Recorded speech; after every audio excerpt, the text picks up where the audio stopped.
Al principio era un producto genuino, duradero y fácil de entender. Luego, gradualmente, se convirtió en un producto con múltiples funciones, abundantes y con una excelente relación calidad-precio. Y después de eso, las características de algunos productos comenzaron a volverse superfluas, complejas y poco duraderas. Incluso, un mismo producto se dividió en diferentes niveles, y las funciones también empezaron a ser redundantes. Al enfrentarse a estas necesidades falsas, creadas intencionadamente, la gente a menudo siente una contradicción indescriptible. Es decir, al comprar, piensan: ¿para qué sirve esto en realidad? Incluso si no lo necesito en absoluto. ¿Por qué? Por el contrario, ¿se convierte en una de las razones para comprarlo? ¿No es esto poner las cosas al revés? Pero cuando todos los amigos a tu alrededor han comprado este artículo, les preguntas: ¿realmente usas esta función? ¿Es de verdad útil? Ellos responden: puede que la use poco, o incluso que no la use en absoluto, pero no puede no tenerla. En medio de esa comparación tan extraña como incomprensible, empiezas a sentir una nostalgia constante por aquel objeto de antaño, simple y duradero, que te acompañó durante muchos años, sin demasiadas florituras. Pero cuando lo buscas de nuevo, o bien ya no se fabrica, o también se ha desnaturalizado, al igual que aquellos otros objetos ostentosos. Creo que este es el sentir de muchas personas. Pero en realidad, esa no es una perspectiva completamente objetiva, porque no todos los productos son así, y tampoco todas las funciones y características son superfluas y complejas. Dependerá de cada individuo, y generará sensaciones diferentes. Quizás lo que un grupo de personas considera inútil es imprescindible para otro grupo. Pero esta misma teoría del consumo irracional, en la que parece que cada uno tiene su propia opinión, y que todos parecen tener razón, es precisamente un producto inevitable en el ciclo de circulación del capital. Refleja claramente la contradicción interna del capitalismo, que es: el capital no solo quiere recuperar el valor del capital invertido, sino que también debe extraer plusvalía de cada producto. Cuando los productos simples y duraderos ya no pueden satisfacer la velocidad de circulación del capital, dividir el valor de uso en módulos de funciones, o lo que a menudo llamamos dosificación de características, se ha convertido en uno de los métodos para estimular la demanda. Esto es como decir que, si un producto completo puede usarse durante 20 años, entonces el capital ha perdido el espacio de ganancia de 19 años. Así que el capital comienza a llevar a cabo la llamada renovación técnica del producto, acumulando funciones, dividiendo en niveles, y acortando la vida útil. Crean deliberadamente una necesidad de actualización, haciendo que la presión por el incremento del valor, propia de la fase de producción, se traslade a la fase de circulación, W, y la llamada demanda falsa que vemos. En esencia, es un acelerador invisible creado para acortar el tiempo de circulación de W a Z, y cuando a un producto se le añaden valores no prácticos, como atributos sociales, símbolos de estatus o atributos especulativos, el núcleo de la compra, naturalmente, se desliga del valor de uso, y pasa a perseguir el valor de cambio. Este mecanismo, finalmente conduce a dos resultados que todos conocemos bien. Los fabricantes deben crear constantemente nuevos argumentos de venta, para mantener su tasa de ganancia, cayendo así en una espiral de competencia interna sin fin. Mientras tanto, los compradores, dentro de estos valores construidos artificialmente, critican y detestan la redundancia de funciones, pero a la vez les resulta difícil escapar del impulso de comprar. A fin de cuentas, en realidad no detestamos esta complejidad superflua. Cualquier actividad comercial necesita un margen de beneficio, y eso no es algo reprochable. Lo que la gente quiere es un respeto merecido, y no constantes actualizaciones, regresivas e ilimitadas, y mucho menos que, en aras del beneficio, se alíen para difamar, marginar y oprimir a aquellos productos que realmente piensan en el consumidor de a pie. Cuando la gente pregunta ¿para qué sirve esto en realidad están preguntando por la ruptura entre el valor de uso y el valor de cambio en el ciclo de circulación del capital. Y cuando el no se puede no tenerla se convierte en la razón de la compra. Para nosotros, el valor de uso de ese objeto ya no es la necesidad primordial. En su lugar, usarlo para expresar un determinado estatus social se convierte en el núcleo.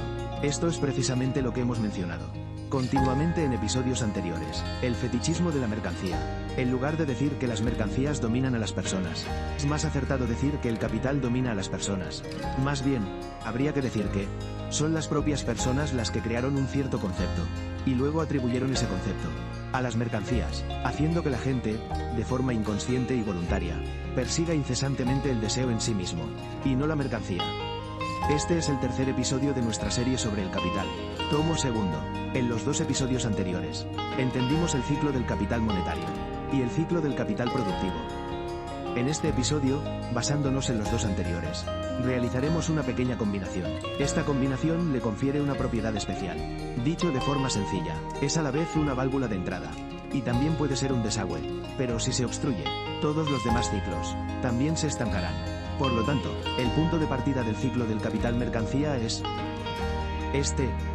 No es solo el resultado de los ciclos del capital monetario, V, y del capital productivo, P, sino que también es una premisa importante para esos mismos ciclos. Por lo tanto, su fórmula es la siguiente. WP. Cuando un capitalista completa el acto de compra G, W, corresponde al momento en que otro capitalista entra en la fase de transformación W, G. Puede que esto suene un poco abstracto. Pongamos un ejemplo. Por ejemplo, el producto final de la acería es el acero, WB. Este es a su vez el medio de producción, G, que la fábrica de automóviles compra, WV, para fabricar coches. Mientras que el automóvil completo, WC, que la fábrica de automóviles produce, es a su vez el objeto de compra de los concesionarios. Por lo tanto, en comparación con los 2 ciclos anteriores, el ciclo del capital mercancía es una existencia relativamente especial. Desempeña un doble papel. Dicho de forma sencilla, es tanto un resultado como una premisa. Del mismo modo, cuando se da una situación de reproducción ampliada, el al final del ciclo será mayor que el al principio. Por lo tanto, para distinguirla de la reproducción simple, el final debe representarse como.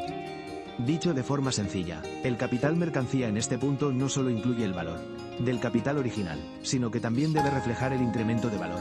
En este momento, alguien podría preguntar. Entonces, si en el caso de la reproducción ampliada, el final se denota como. ¿Por qué al final de la fórmula general sigue apareciendo? ¿No es eso una contradicción? La respuesta es, la fórmula general del ciclo del capital mercancía. WP. Es una expresión de la forma del capital en su ciclo. Su núcleo reside en el proceso de transformación entre las diferentes formas del capital. Por lo tanto, ya sea en la reproducción simple o en la reproducción ampliada, inevitablemente pasa por este proceso. Esta fórmula tiene un carácter abstracto y universal. Su estructura no cambiará, solo por un cambio en la escala de la reproducción. O, dicho de forma sencilla, se usa para enfatizar la expansión cuantitativa. Este doble apóstrofo es un símbolo de nivel, para ayudarnos a distinguir los tipos de reproducción. Por ejemplo, si es reproducción simple, el final es igual al inicial, indicando que la magnitud del valor no cambia, mientras que, si es reproducción ampliada, el final es mayor que el inicial, indicando que la magnitud del valor ha aumentado. Así podemos ver el resultado de la capitalización de la plusvalía de una forma más visual. Por lo tanto, la fórmula general sirve para distinguir la función y la forma del capital, mientras que el doble apóstrofo sirve para distinguir el nivel cuantitativo. Es como una herramienta de apoyo que se introduce para analizar dinámicamente la escala de la reproducción y no afecta a la estructura formal del ciclo, porque en la fórmula general, la función del capital mercancía es la misma. Esto es como en el episodio anterior.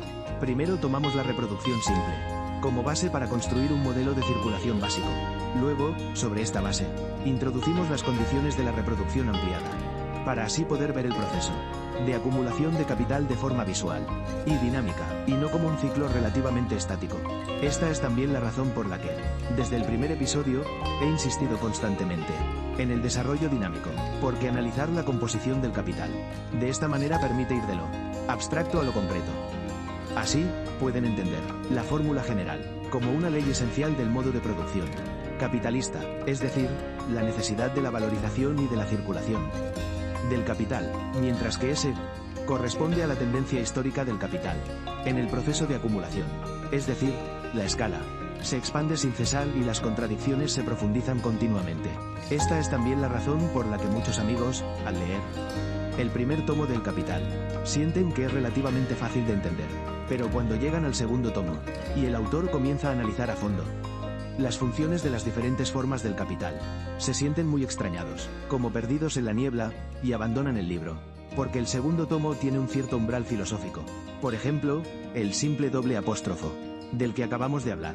En el texto original solo se menciona de pasada, pero para entender esa breve mención, necesitas dominar varios puntos clave de la filosofía de Marx para poder comprenderlo. Esta es la unidad entre forma y contenido, abstracto y concreto, lógica e historia, al mismo tiempo. También es el componente central de la dialéctica materialista histórica. Una vez que se separa de estos elementos, no se diferenciaría en nada de la dialéctica idealista objetiva. Aquí voy a extenderme un poco para ustedes. Ojo, el idealismo objetivo. El idealismo también se divide en idealismo subjetivo e idealismo objetivo. Intentaré elegir ejemplos familiares, para que sea más fácil de entender. Por ejemplo, la frase de Wang Yang-min: fuera de la mente no hay cosas. Fuera de la mente no hay principios. Fuera de la mente no hay cosas. Fuera de la mente no hay principios. Esto pertenece al idealismo subjetivo, mientras que la de Lao Tse, el Tao engendra al 1, el 1 al 2, el 2 al 3. Y el 3 engendra a todas las cosas, o la de Hegel. Todo lo real es racional. Estas pertenecen al idealismo objetivo. Sobre el materialismo, no voy a enumerar más. Todos lo han estudiado en la asignatura obligatoria de política. A través de estas comparaciones claras, espero que todos tengan una visión más nítida. Pueden ver que la diferencia entre ellos es que el idealismo subjetivo toma el yo como punto de partida. Toma el espíritu subjetivo del ser humano como punto de partida. Su prioridad es la más alta. Todo lo demás se encuentra en mi mundo espiritual. En cambio, el idealismo objetivo sostiene que, aparte de mí, existe un espíritu que existe de forma objetiva e independiente, como el Tao de Lao Tse, o el espíritu absoluto de Hegel. Su prioridad es la más alta. Todas las leyes se encuentran en su mundo. Por supuesto, si lo desglosamos, hay muchos más. Por ejemplo, el idealismo trascendental de Kant, que gira en torno a la cosa en sí y el mundo fenoménico, etc. Hablaremos de esto con más detalle en el futuro. Esto es solo una pequeña ampliación para ustedes. Muy bien, volvamos al tema principal.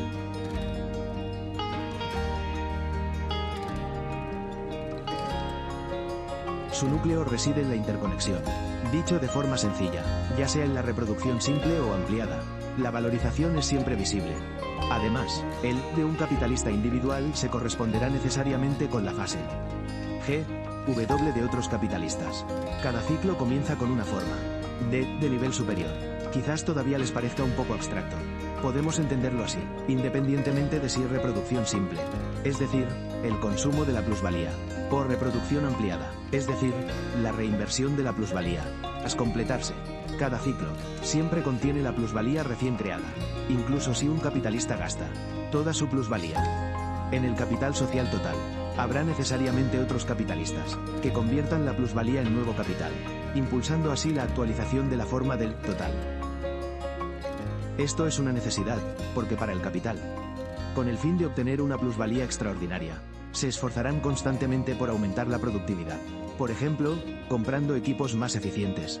Entonces, cuando una industria populariza una nueva tecnología, tanto la forma del valor de uso de la mercancía, como la calidad, la función, como el tiempo de trabajo socialmente necesario para producir esa mercancía, es decir, la magnitud de su valor, sufrirán un cambio cualitativo.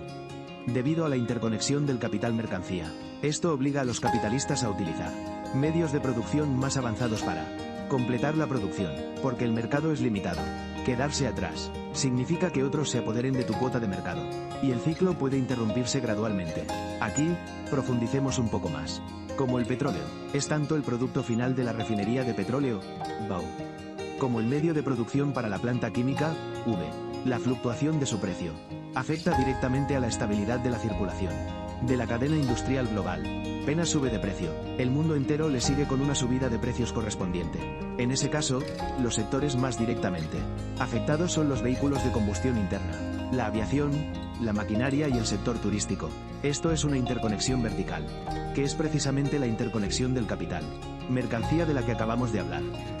Y cuando los de un mismo tipo de mercancía quieren transformarse rápidamente además de aumentar incesantemente la productividad, también deben consolidarse constantemente para mantener su competitividad. Cuando se llega a una etapa en la que la competencia interna ha llegado a un punto en que no puede ser más feroz, es también cuando el mercado ya no tiene suficiente demanda solvente.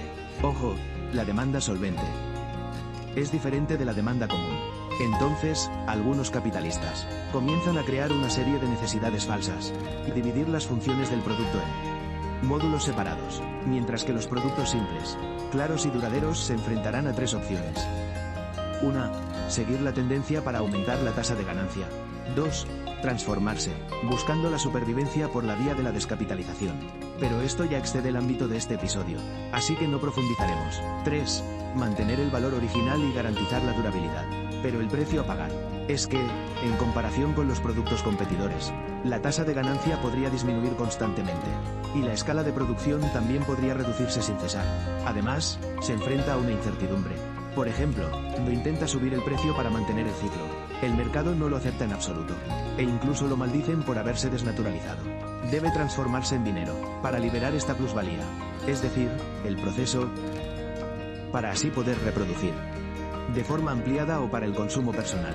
La fórmula de este proceso se desarrolla así. Donde igual a G más G. Ahora que hemos entendido esto, ahora podemos enlazar las 3 fases para comparar sus diferencias. En primer lugar, los ciclos del capital monetario y del capital productivo. Ambos toman como punto de partida el valor del capital que espera ser valorizado, G o P. Mientras que el ciclo del capital mercancía comienza con el ya valorizado. El núcleo del ciclo del capital monetario reside en la valorización. Su objetivo es ir de dinero a más dinero. El ciclo del capital productivo, por su parte, se centra en la reproducción, con el objetivo de la continuidad del proceso productivo, mientras que el ciclo del capital mercancía es como una combinación de ambos. Incluye tanto la valorización, la plusvalía, como la reproducción.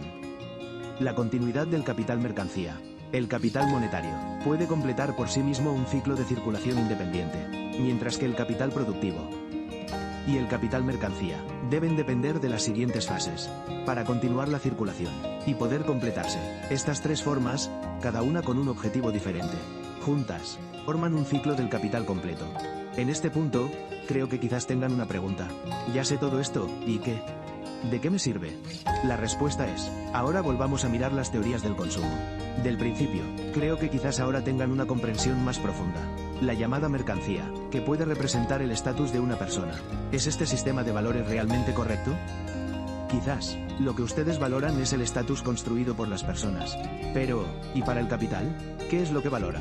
Su esencia es en última instancia el estatus, o un sueño tejido. Para todos, solo por la continuidad de la reproducción.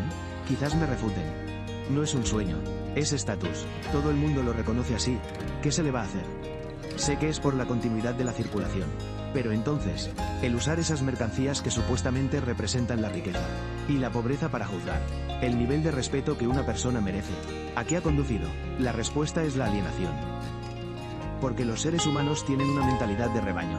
Cada individuo alienado, con urgencia, a toda prisa y sin escrúpulos, busca demostrar su posición a los ojos de los demás, para así dominar, controlar, menospreciar y dar órdenes a otros. Obtener una respuesta nunca es el punto final, porque eternamente no tiene un punto final. Quizás sientan que estas ideas son anticuadas, simplistas, pasadas de moda, incluso en esta era de ritmo acelerado, donde todos claman por enriquecerse. Parecen estar realmente fuera de lugar, ser sumamente absurdas. Y yo, qué ridículo soy. No voy a refutarles. Quizás sí, quizás no, porque de todos los sistemas de creencias creados por el hombre, solo el dinero ha podido superar casi todas las barreras culturales. Es el sistema de confianza más universal y eficaz de la historia. Pero quizás, en alguna noche tardía, puedan yacer en silencio en su cama y reflexionar. El dinero, por supuesto, es necesario para nuestra supervivencia. Eso es indiscutible. Pero cuando todo toma el dinero como principio rector, cuando intentamos capturar la llamada identidad personal, en el bucle de consumir, exhibir y volver a consumir, ¿para qué es, al final? Quizás lo que la gente persigue con locura nunca es el objeto en sí, sino la etiqueta que uno lleva, certificada por un sistema ya alienado. Cuando lo usamos como la vara para medir el mundo, entonces, inevitablemente, perderemos la capacidad de comprendernos a nosotros mismos en el proceso. La razón por la que no tengo autoridad alguna para refutarles es porque de una época histórica a otra, esto siempre se repite sin cesar. No se repite, pero es sorprendentemente